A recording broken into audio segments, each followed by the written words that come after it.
We are so glad to be here this afternoon to be discussing with you a very important topic about country living and urban redemption. We thought of presenting it one after the other, and we thought maybe what will help is if we discuss it. It's an afternoon, people have just had lunch. It'll be more engaging if we discuss it. So I'm with David here, and we'll be discussing that ever since 2020 lockdown, a lot of changes happened to our world. The world that we live in now and the world that was in 2019 are two different worlds. And what has resulted from that lockdowns of 2020 is many thinking people starting to rethink their city living. In the United States, in the UK, in Canada, and also in the other countries of the world, many wealthy people are moving out into the country. And I'm not talking Seventh-day Adventist. I'm talking about well-learned men who can understand what's coming. And lockdown was just basically a wake-up call. You need to do something. Because what people thought was secure financial economy, was secure living, finally fell through the cracks. And people saw through the broken system that they were drinking from. And they wanted to drink from something that is better. So that's why we thought it's very important for us to try and strike a balance, which is, yes, we need to live the cities, but we also need to reach them. So how do we get all of that together? So with David joining me this afternoon, I will have a discussion on that. Let's start here, Brother David. Where does this idea of country living come from? There are some among us who are basically limiting it to Ellen White. They're saying just Ellen White loves staying out in the country, and so she's forcing everyone to live the cities. We like living in the cities, and why should we be compelled to live nice Cape Town with nice beaches and go out in the country?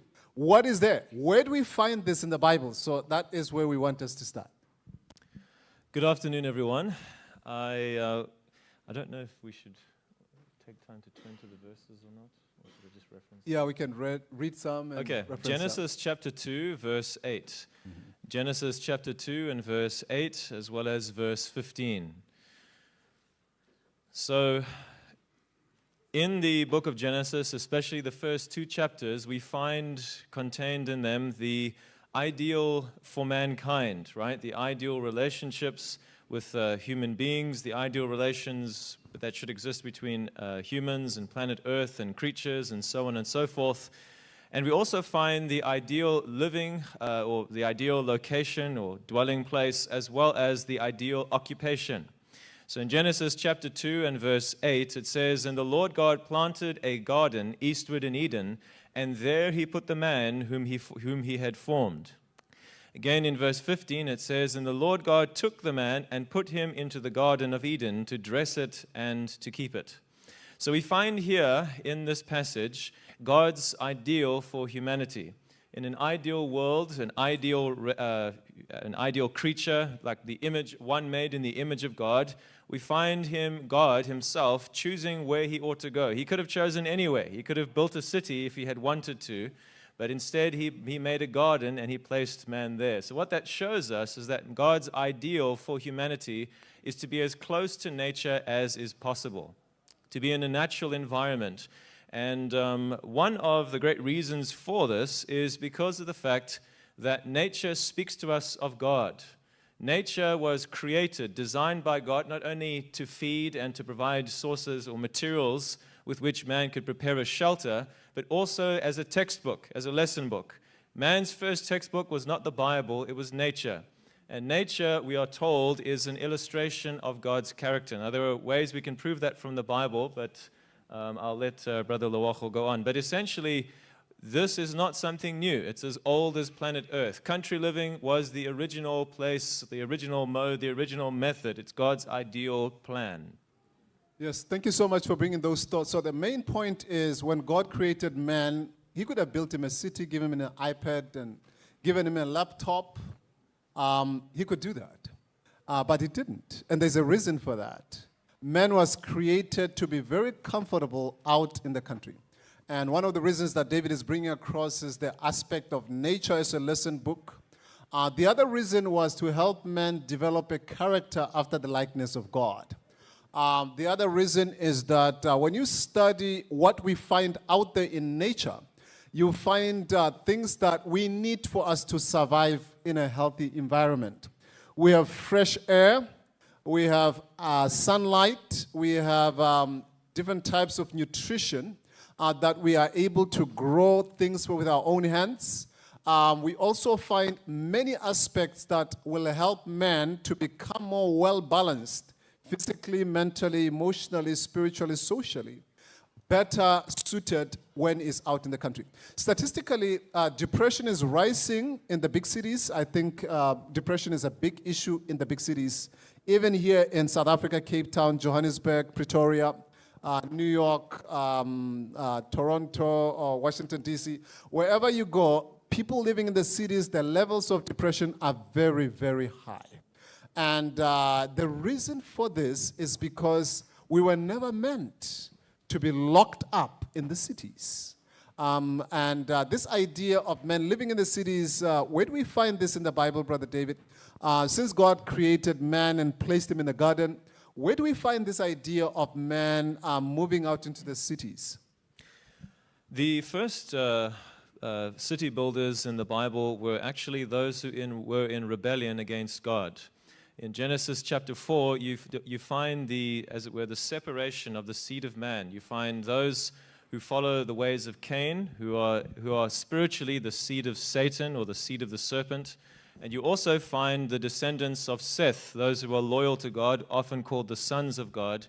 And as you study the lineage of man throughout history, it was the sons of God who remained in the countryside. They remained tillers of the soil. They remained shepherds and keepers of different kinds of animals. But it was those who were in rebellion against God who were the city builders. It was Cain who actually built the first city, and he named it after his son Enosh, I think it was. And the next city that you see constructed in the Bible is none other than the famous Babel, right? And Babel, we know, was an attempt by those in rebellion against God to actually exalt themselves and to defy God.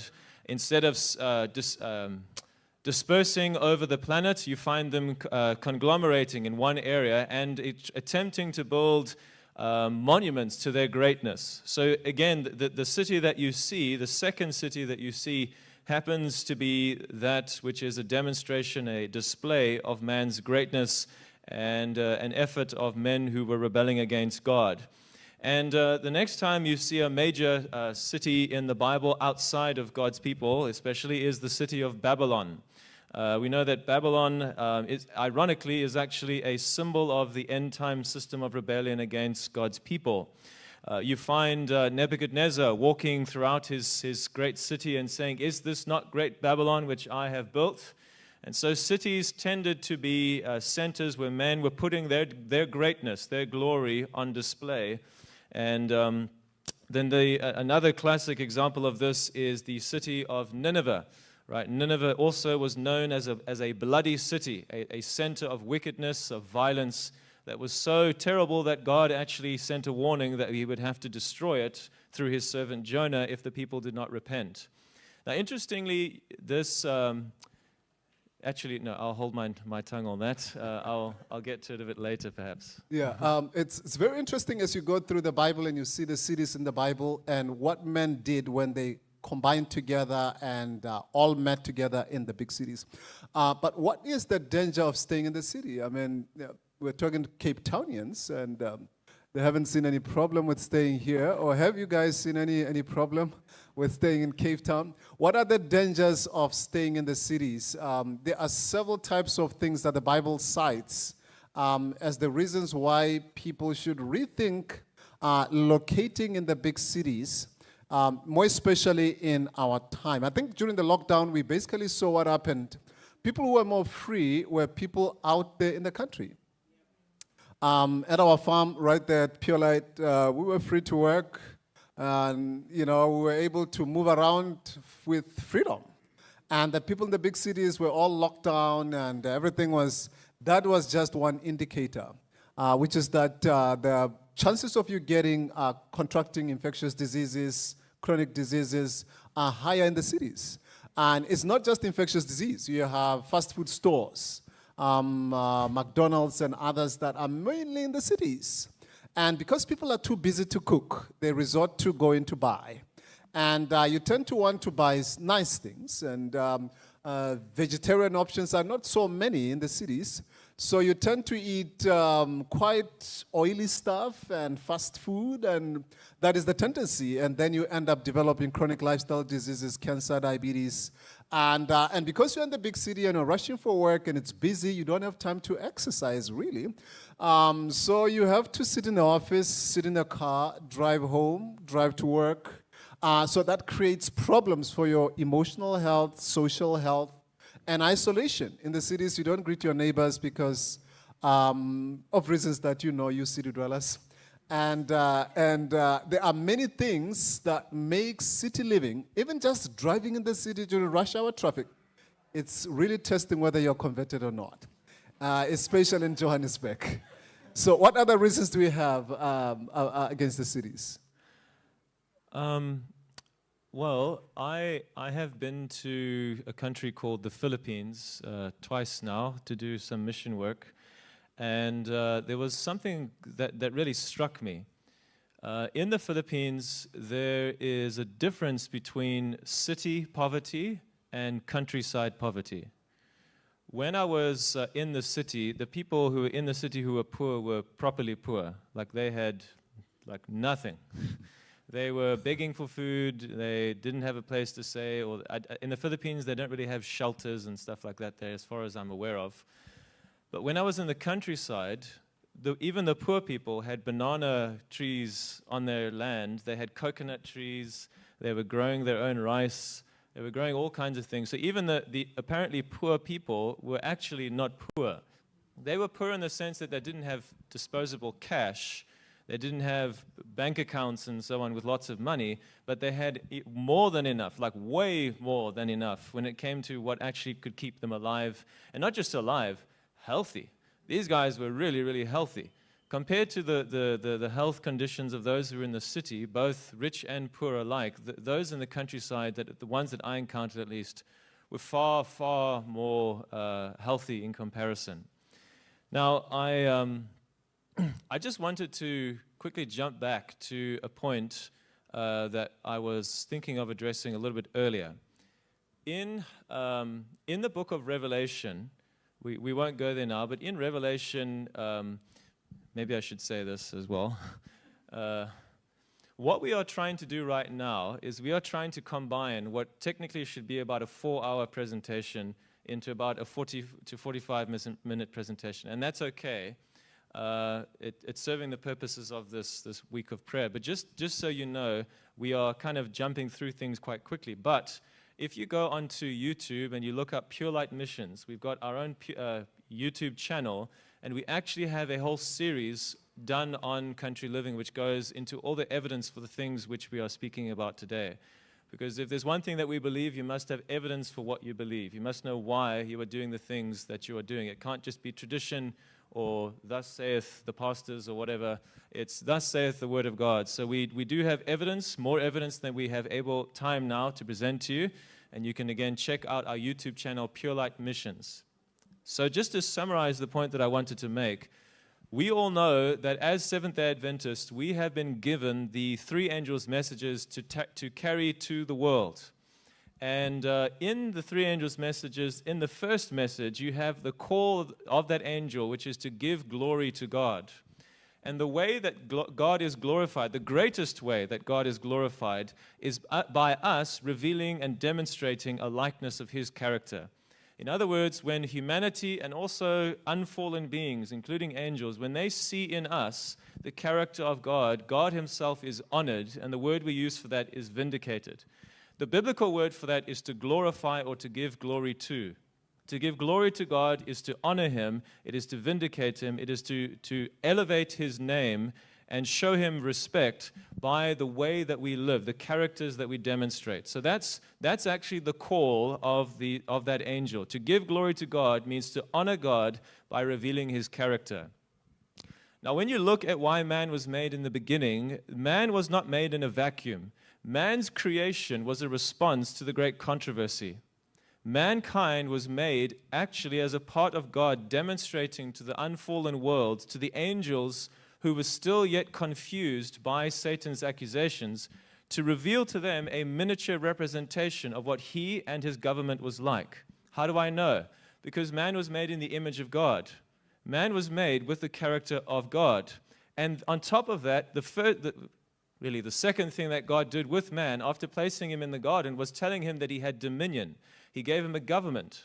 In other words, man was made with a character like God, and then he was made with the role of God, which is a king or a prince in the case of Adam, ruling over a territory.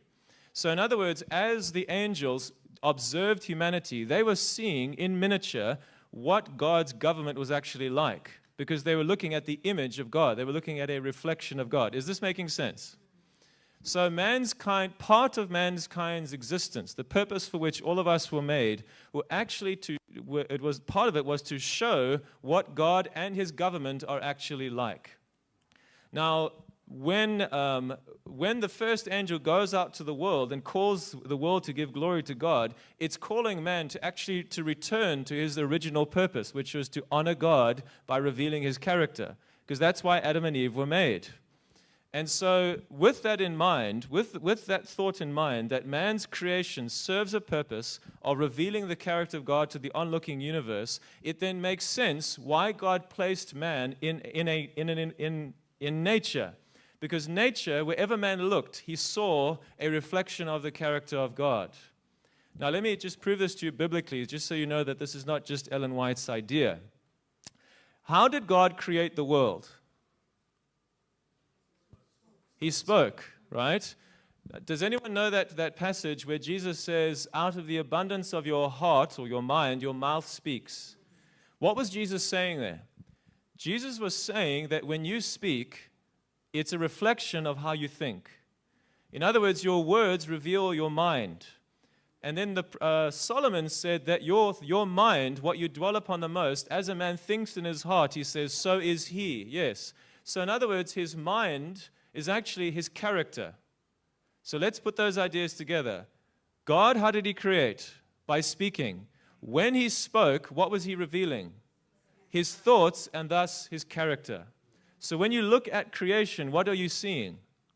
You're actually looking at God's character. And there's a law of the mind that man was given from the very beginning, which Paul expresses in 2 Corinthians 3. He says, by beholding, we become... You see, you know this stuff. Good. I knew you did. So the law of the mind, the law of the human mind from the very beginning is that by what you look at, constantly beholding, you will begin to reflect that thing that you are beholding. So think about that. Man was made to reveal the character of God.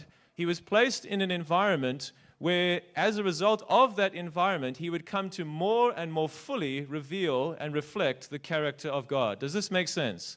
So in other words, over time, as man was living in this natural environment, he would come to fulfill that purpose of glorifying God, of exposing the lies of Satan, of revealing the character and the government of God more and more perfectly until Satan would have to keep quiet with all his accusations. Now, city living, on the other hand, tends to do the exact opposite. Why? Because cities are not of God's building. These are men's buildings. When you are in the city, how hard is it to draw your mind away from the things of men and to think upon the things of God? Never mind advertising, just the concrete alone. Your mind is not drawn to God naturally, right? It's a much harder thing. Try praying the whole day without interruption, like keeping a prayerful mindset as you go through the cities, walking around Cape, and then try that in Kirstenbosch Gardens, and you'll see the big difference. There's a huge difference. So the point is that you and I were made to honor our Maker. And how do we do that? We do that by revealing God's character. And what is one thing that God has done so that is a whole lot easier? He's told us to live in a natural environment. Country living is one of the great tools that God has given to us to help us to fulfill that purpose. Now, we're going to balance this in a few moments to say that this doesn't mean that we must flee from the cities and never come back. because there are too many important people, too many important souls that need to be reached, who need to see that character that you and I have. Thank you so much for those beautiful thoughts about the importance of country living, in the sense that it helps you to fulfill the original purpose that God created you. And Satan also has designed his own cities that he could help embed his character in the minds of the people that stay in them. Because he knows that. He knows the law that by beholding you become changed. So he has basically engineered cities in such a way that it will transform the city dwellers to reflect more and more his image and also his likeness. And if you take somebody who grew up in the city and somebody who grew up in the country, you will start noticing major differences in their mannerisms, their conduct, their behavior, and things like that. So thank you so much for those thoughts. So let's continue. Let's take it a little step forward and ask, so if you now leave the city, maybe before I even ask the question, where did God take the children of Israel after they came from Egypt? He took them to where? He took them through the wilderness, and then they ended in the land of Canaan. And how many people roughly were the children of Israel, the population of them? 2 million. Around 2 million or 3 million. What's the population of Cape Town now? Anyone who knows? Okay, 3.5. Yeah, 3.5 million. About 3.5 million people. Do you think God could have just built one city, conquered just one, put the whole nation there? Yeah, he could have. They could have just taken over just one city, Jebus, and then he built Jerusalem. Then all of the 2 million people stayed there. But when they went to the land of Canaan, he gave them farms. He gave them territory. He gave them areas where they could grow their own fruit, where they could grow their own food, because he knew that city dwelling is what will corrupt them. And he wanted them to actually spread out. And you see this ideal even as Jesus, when he was born, he grew up in a country setting, and he did a lot of growing up in that area so that he could reflect the character and the image of God and bear his likeness. Are we saying that people who stay in the cities can never be converted? No, that's not what we're saying. Are we saying that it's hard for anyone to live a Christian life? It's almost impossible for you to remain righteous in the city? No, that's not what we're saying. What we're saying is God's ideal is that people should move out in the country for many, many reasons than you and I know. And inspiration has given us some, but there is more that we're going to discuss. So now the question is, as people heard this country living message, as I travel globally and I speak about it, the bigger question that is being asked is, how should I go about doing it? I was just in Malawi last year, actually Kenya, in Nairobi doing some camp meeting there, and I met some people who wanted to leave. They told us we had left the city. We actually abandoned everything. And it was a dentist and his wife, who was also a dentist. They left, and they ran into the country. When they got there, they took 4 poles, 1, 2, 3, 4, and then took a plastic bag, wrapped around it, and they lived in there. Because the end is coming. These people are watching us. That's not God's plan. God never planned that to be. And I met others who had run away from the big city of Nairobi, and they came back running back to Nairobi because they had no plan. It was impulsive. It was rushful. And so this is the area we're going to get into now. How do you practically do it? What did Ellen White say we should do as we are thinking about country living? And as we are thinking about this, can we all move into the country? Or there are few exceptions in inspired councils that give exceptions to these issues of country living. So I just wanted us to be getting into that. So I think we get, how do we get to do that, Brother David? As we talk about the cities, their dangers, should somebody tomorrow pack his car, take everything and drive to the Eastern Cape and find a farm and settle there? Is that in harmony with what we are saying? So go ahead. So I think God expects us to use common sense. We, as Christians, we believe in prayer. We believe in the study of the Bible. We even believe that God, through His Spirit, can give us impressions. But I don't believe that impressions should ever be what you use to make major life changes. Impressions, I believe, serve the purpose of, like when you need to stop eating, when you've had enough food, or when someone is speaking to you and they're raising their voice and the impression comes, be quiet, don't respond, or perhaps say this or something like that. But when it comes to impulses or feelings or urges, I don't think that that is sufficient evidence that you need to get up immediately and leave. Because some people will say, you know, the Lord has told me I need to leave today. But when you think about something like this is a major change that is going to have major consequences, financially, socially, and so on and so forth. And Mrs. White is not quiet on this. She says, take heed that there shall be no rash movements. Rash meaning emotional decisions, impulsive decisions. You haven't sat down and thought about and planned through how to do this, to see if you have enough money, and so on and so forth. In heeding the counsel, in moving from Battle Creek. So some people, Battle Creek had become a center of Adventism. There were a lot of Adventists that were living there, and some were beginning to hear that there was a national Sunday law coming and that they needed to get out of the cities and so on. And they were literally doing what Loago just mentioned. They were just selling their houses as quickly as they could. Some of them not even selling them, just packing up and leaving and going out into the countryside. And she says, do nothing without seeking wisdom of God. And then she says again, there may be individuals who will make a rush to do something and enter into some business they know nothing about. This God does not require. More and more as time advances, our people will have to leave the cities. For years we have been instructed that our brethren and sisters, and especially families with children, should plan to leave the cities as the way opens before them to do so. So there are two very important points there.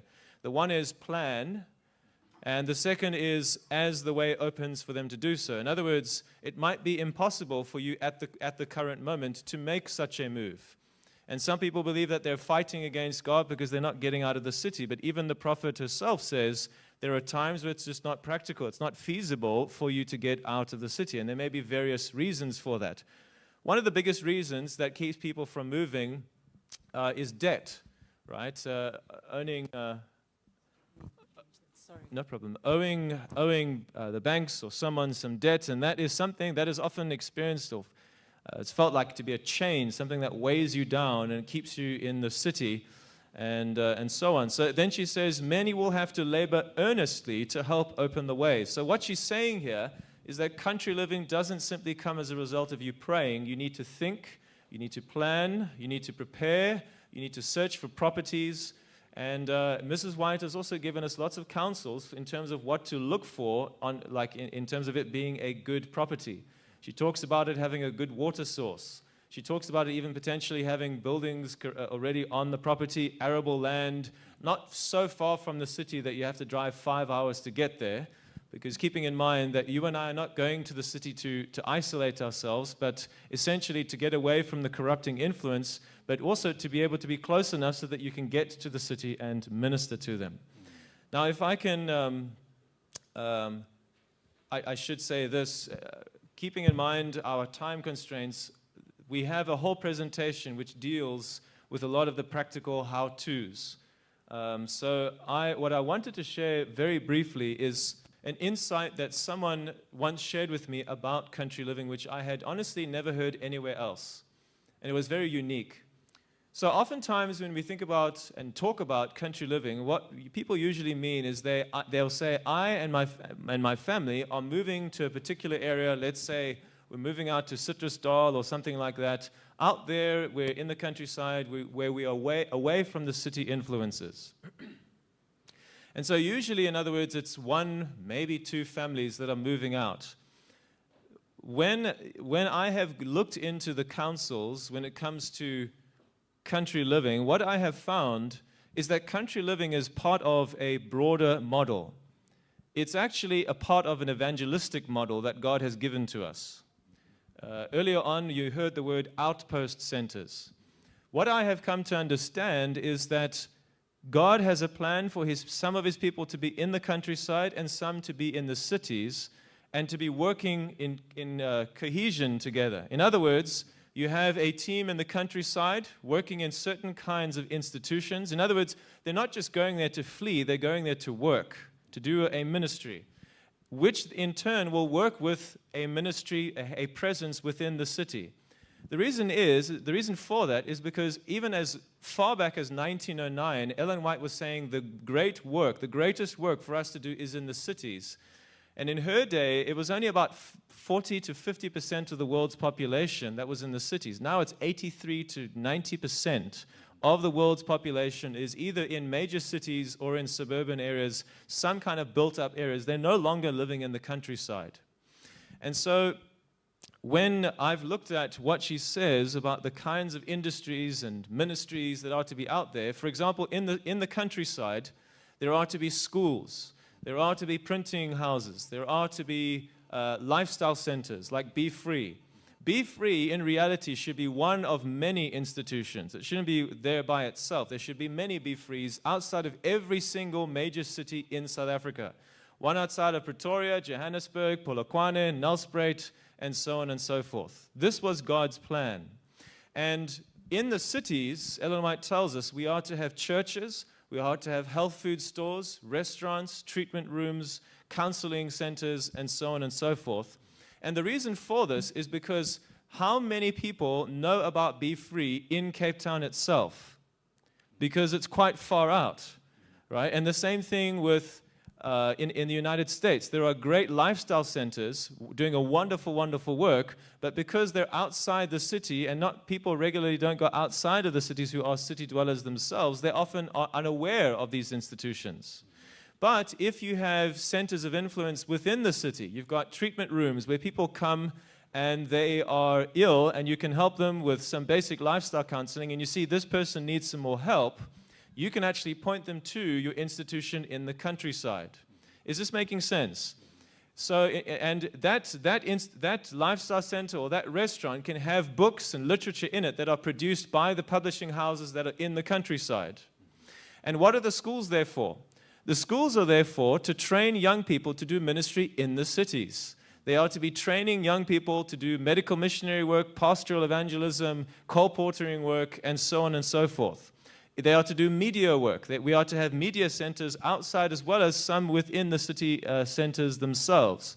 So the point is, to me, when I think of country living, it's not a family or two going out. It's whole groups of God's people basically gathering together in pretty large groups and going out there and starting something, starting a ministry, starting industries that can thrive and that can feed each other and that will eventually be able to reach the city to a very, very large extent.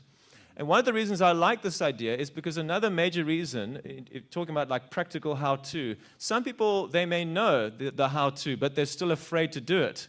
Because they think, I can't do plumbing, I can't do electrical, I can't do this and that and the other. But imagine if there's 20 of you going out.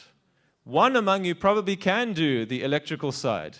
One of you probably can do the farming. One of you probably can do the IT side. Because there's a whole group of you going.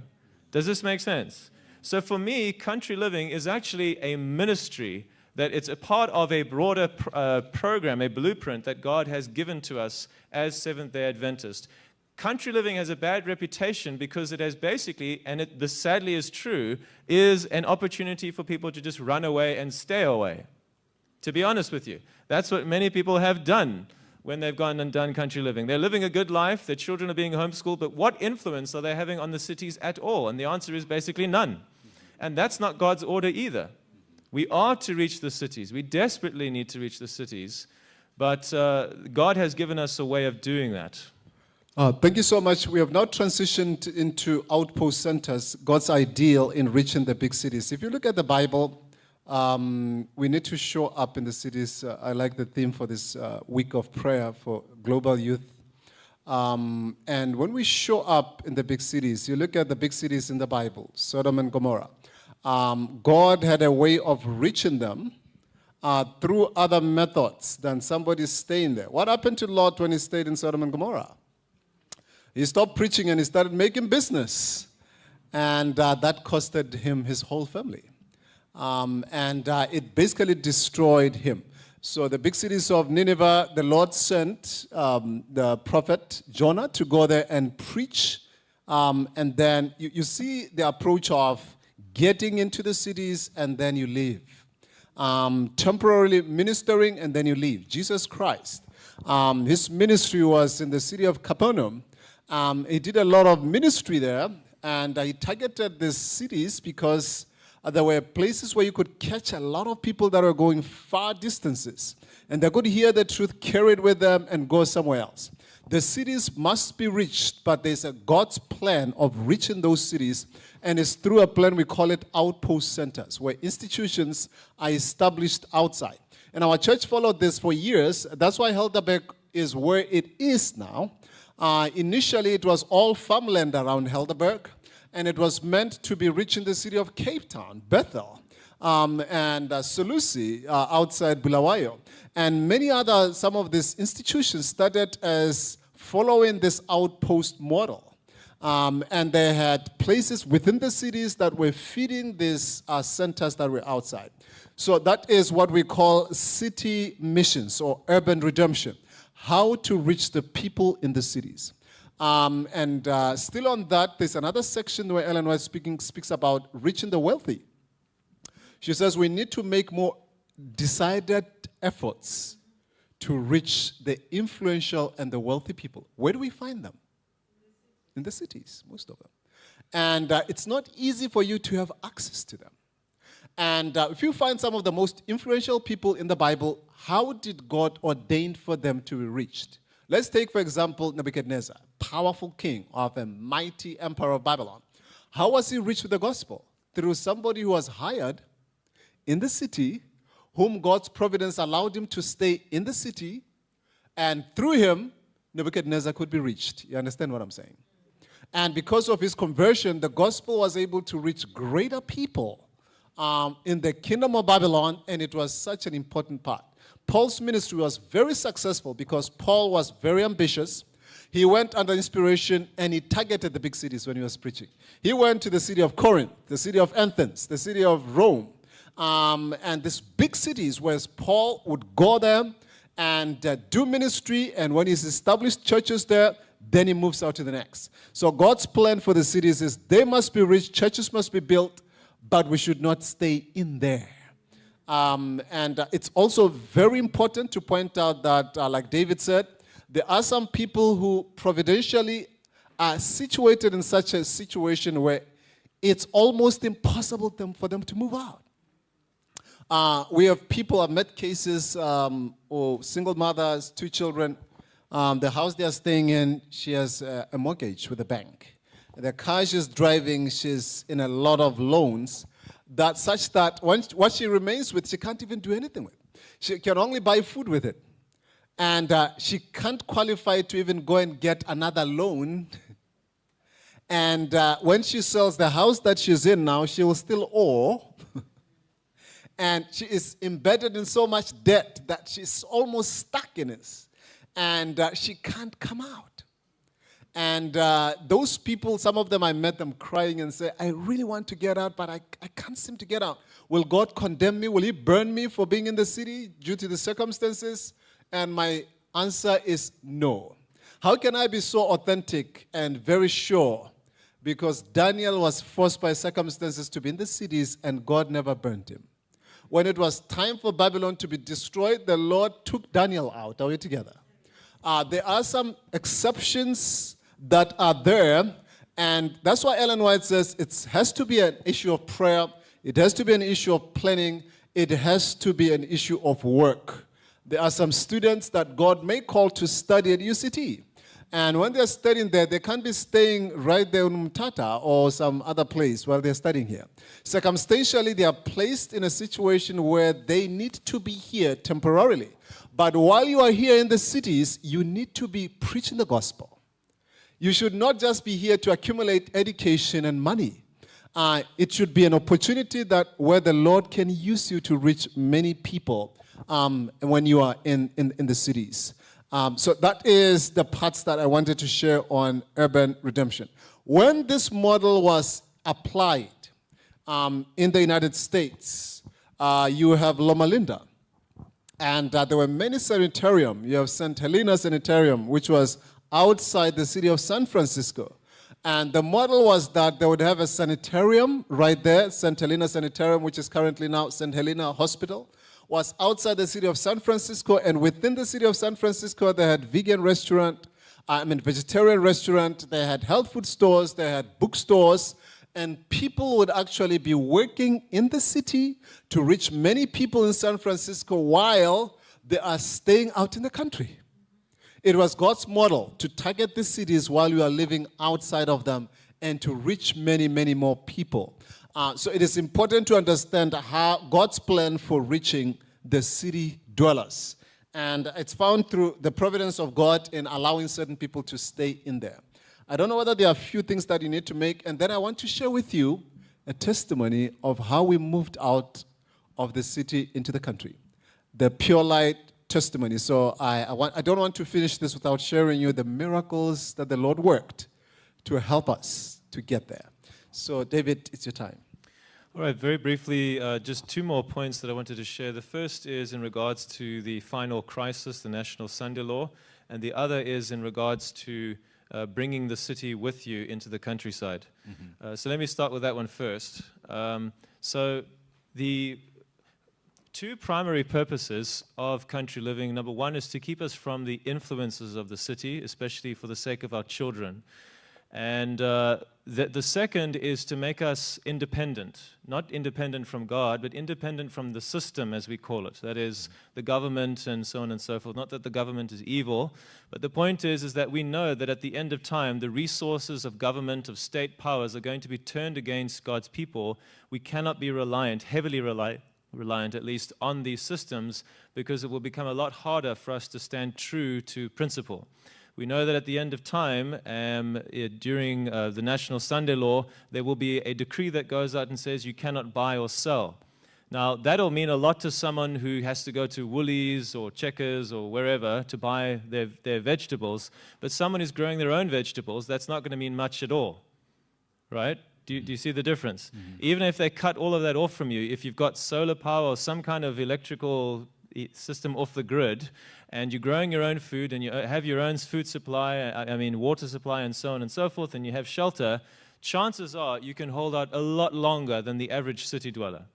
So you can make it a lot easier for yourself if you are out in the countryside. So that's the first thing. The second thing is that you and I all know very well how easy it is to access evil online, right? On YouTube, on Instagram, on Twitter, or any of these things, at a moment you can have a world of pornography or whatever at your fingertips very, very quickly.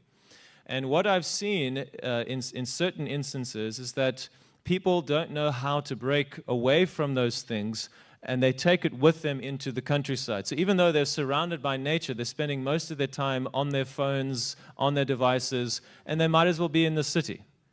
Because in the sense that they are still being brainwashed, as it were, by all of these influences. And they bring literally as many of the city conveniences as they can from the city with them into the countryside. So they're not learning lessons of dependence. They're not learning lessons of hard work and diligence and so on that they would need to. I mean, in the time of Ellen White, moving from the city to the countryside, it was a major, major change. And there's nothing wrong with conveniences. I'm not saying throw away your fridge. I'm not saying that. But there are certain technological advances that you might want to scale down on, like your flat screen TV, perhaps. Maybe I'm being a bit fanatical there, but you know yourself. You know yourself that one of the reasons you want to get away from the city is because of the worldliness and the materialism, but when you take your TV with you, you get is it generation still a thing? I don't know. Whatever these soapies and all these other things are, you're being exposed to that kind of materialism all over again. Does that make sense, what I'm saying? So it's important that when we go country, we really go country. We don't try to bring the city and its influences with us. In other words, there's no sanctification by relocation. Sanctification is only by faith and by the grace of God. You can go out into the country and still go to hell. And somebody who's in the city can still be saved. So what is important is that you need to understand why you're moving out. It's important to understand the purpose. It's important to understand what you need to do when you get there. And it's important to be real with yourself and put into place measures that will help you get closer with God. And we are not against building a nice, comfortable place in the country. I mean, David and I have been to Ellen White's home, St. Helena, right there, and it's Elms Haven. It's a nice place, and yeah, it's beautiful. And there's nothing wrong with. There's another extreme. The other extreme is, well, let's go back to those mud huts that we had, and with grass, and let's cook only with fire, and don't bring anything. So we need to guard against that extreme as well. We need to be self-sustaining, but we are not supposed to bring the time of trouble before the time of trouble comes. You know, there's no reason for self-persecution before the real one comes. So it is important to also learn certain skills such as simple natural remedy treatments, because you will not need to be driving to the hospital all the time. Medical missionary work has its importance, growing your own food, learning gardening, and making sure that you can live off the land. So those are the things that people are already doing, and I think it's now time for me to transition and move into the Pure Light testimony, unless there's something burning.